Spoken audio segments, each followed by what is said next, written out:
Time might be up for TikTok. Social media platform that almost half of all Americans now use. Literally the star of TikTok.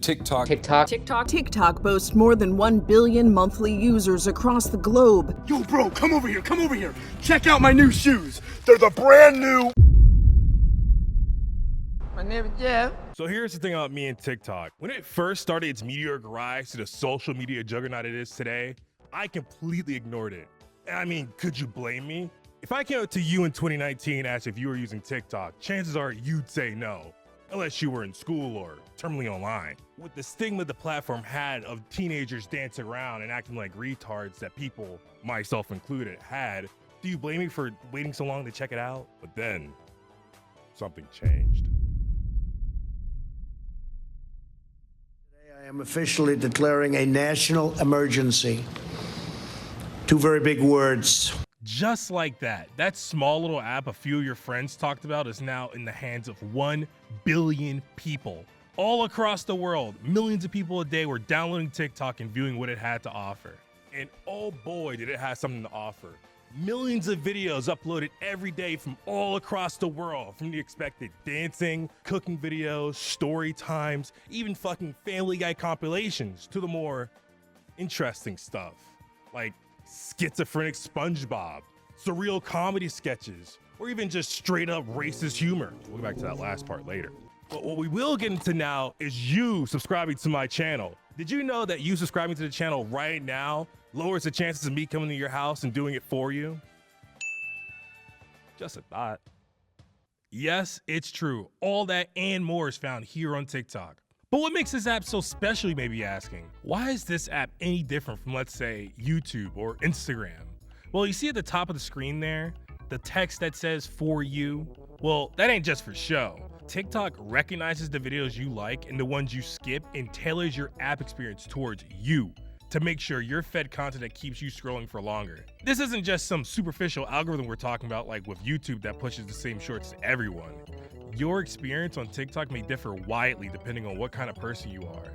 Now, I'm not saying YouTube doesn't give you videos it thinks you'd like, but it's just more catered to your taste on TikTok, it seems.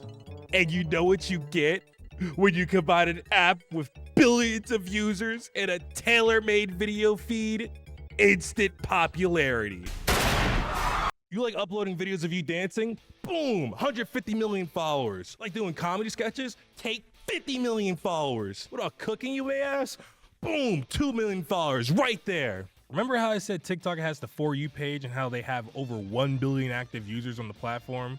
Well, that means your content, no matter how niche, is statistically bound to have a demographic of millions ready to eat it up from all across the world. TikTok is literally spoon-feeding people's attentions to creators since the only way to view content is to swipe through your feed. And with that comes immediate playback of the videos. So if your content is eye-catching enough, you can stun-lock the viewer into watching. It's the perfect plan, and they're bound to follow if they get enough of your videos on their feed.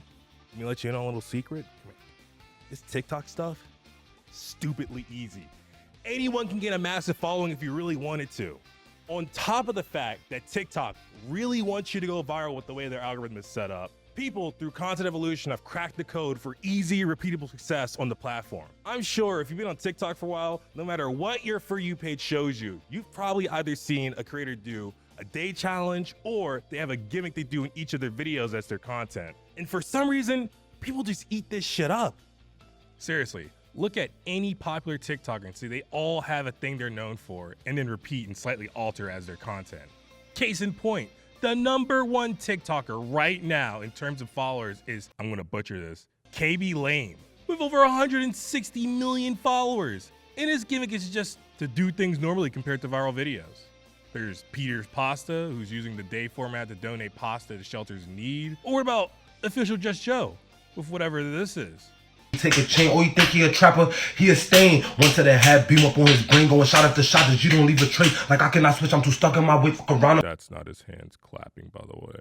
TikTok might as well be a stable because it's filled to the brim with one-trick ponies. But this isn't necessarily a bad thing. It's just people following the algorithm and doing what works best for the platform. And clearly it's working with the amount of creators blowing up using the formula. Like me. I'm one of those creators that saw the ridiculously easy formula and took 5 seconds to rack my brain on what kind of content I could easily replicate daily that TikTok would just eat up. Then I saw my newly adopted kitten Sushi, so I just made videos of me holding him every day. Basically, nothing content that took me no more than 10 minutes to make a day. It took me less than 2 weeks to go from 0 to 10,000 followers, just holding my cat. And to add insult to injury, my most viewed video in that time had 2 million views. That was just me holding my cat, just holding him.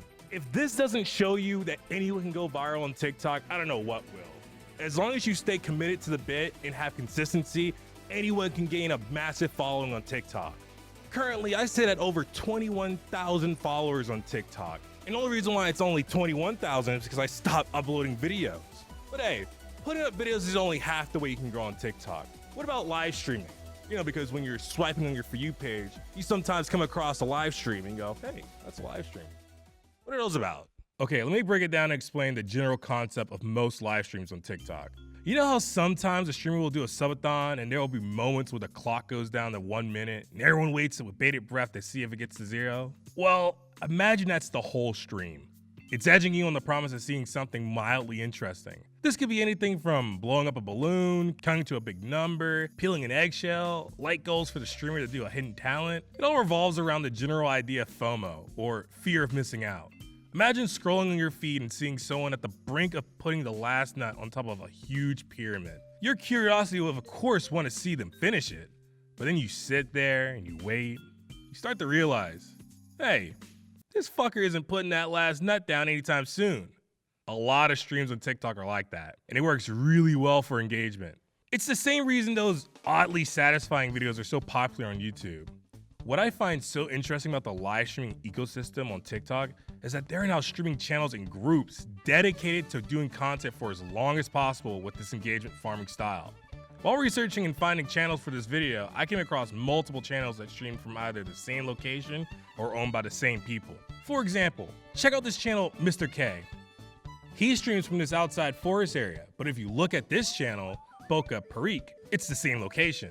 It's even more obvious with the coughing in the background you can hear occasionally.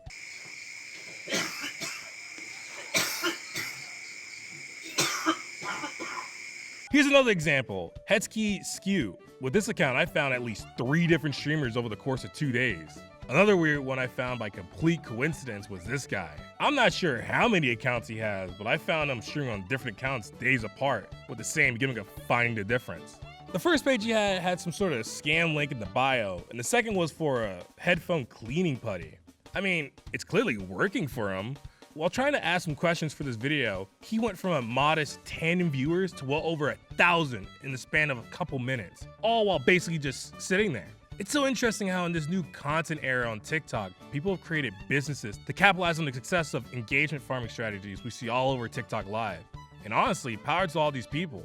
They probably make more money doing this than working a regular 9 to 5, even if they had to split the money with multiple streamers on one account in some cases. I wanted to try out streaming on TikTok, and I found out some interesting things. Firstly, I made sure my stream was as saturated as possible with as much shit on the screen that I could possibly fit. The idea is that if you have a video of a bunch of different stuff, the person scrolling is bound to like one of the things, right? So streaming on TikTok, I've noticed viewers are not consistent, at least for me. I can go from an average of 0 to 500 viewers in a span of minutes. How live streams work on TikTok is that when one stream ends, all those viewers are pushed into the next stream recommended to that person. So anytime a big stream ends, you're bound to get a pickup in viewers. This has a snowball effect, as even with small streams, that boost in viewership from 0 to 10 can cause you to be pushed by the algorithm to hundreds of more people, who will then in turn share your stream with their friends and get more people into your stream. Fame is fleeting though on TikTok, so you better have a set of metaphorical keys to jingle out your newfound audience. Or just like that, you're back down to 0 viewers. Oh, but never fear. With just the simple act of restarting your stream, you'll be back to 100 viewers in no time. That's right, I figured out by restarting your stream, you get pushed more in the algorithm, meaning that you get as many chances as you want to keep your audience as entertained as possible. But things aren't always easy streaming on TikTok. I somehow found myself on the end of a 7-day ban. And you might be wondering, how did you get that ban? Well, it's because I called my friend a retard while playing Mario Party. Shocker, I know. From doing more streams on TikTok, I've made the observation that the platform really does not like when you swear on live streams, which leads to funny clips like this. What the fuck is that? Hey, don't swear on my channel! Oh my god! Okay, there's plenty of kids who watch my content, and I'm only 32, so how about you don't use swear words on my channel? Swearing on TikTok Live is basically like getting age restricted on YouTube. You get pushed less to broader audiences since they want to keep the app supposedly family friendly. And if you say enough bad words, you'll get hit with a big fat suspension. Now, I understand that the sentiment around the word retard has gone down in today's time, but I still maintain it really isn't that big of a deal to say that others make it out to be.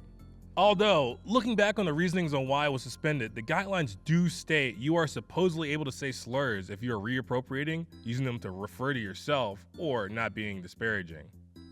TikTok, come on! I'm the biggest retard I know! But I accept the suspension I got. What I do find funny though is that TikTok isn't void of that kind of content. There's far worse stuff going viral daily than just the simple use of the word retard. Remember when I said we'd get back to the racist comedy stuff? Well, now we're coming back to it. TikTok, with the seemingly infinite variety of content it has to give, is also home to some of the most racist humor I've seen on the internet in a long time. And I love it. There's an abundance of content from songs that have straight up hard R in them, people acting like Uncle Ruckus from Boondocks. There's just so much of it. And honestly, in today's age of wokeness, God, I hate that word. It's refreshing that even on TikTok, there's a place for it. And not just a place, an audience that's ready to eat it up. Just look at the views and likes on these videos. It's amazing. Now, of course, where there's the clear satire and joking nature of some of these videos, there are bound to be some that have a clear intent to degrade people. But as of now, I haven't seen any yet. It seems like TikTok is pretty good at separating the jokes from the serious, and I find it great to be able to get back to the edginess the internet had before the crackdowns on content caused by the apocalypse YouTube faced. What a fucking Nice person. I don't nearly see as many people as I thought I would talking about the uptick in this kind of comedy, and I find that strange, seeing as on any other platform making this kind of content would get you canceled for sure. But on TikTok, people love it. Have you ever noticed how you don't ever find re-uploads of these kinds of videos on YouTube Shorts? There might be a reason for that. Now, of all the things I've shown you today, I want you guys to remember this is just one of the ways people have figured out how to go viral on TikTok. This is by no means the rule and shouldn't be taken as gospel. I simply wanted to show off what I've learned from the platform and pass it on to you guys. From the very conception of my TikTok, I set out to gain as many followers as I possibly could with as little effort as possible. And I think I managed that. I know I'm not the first person to make a video saying how I grew on TikTok, but I think the difference between this video and the ones I've seen is that a lot of people take TikTok too seriously. I mean, if I can grow by just holding my cat, anyone can. TikTok is an amazing platform and has allowed so many people to grow and make content creation their living. One example I can think of just from the top of my head is the creator of the game Choo Choo Charles. That guy posted the gameplay of his game and went viral, which led the game to be played by thousands if not millions of people. I mean, come on, you know you've made it if your game isn't one of those bootleg Among Us animations. So guys, go out there and make content on TikTok. You might be surprised with the response you get.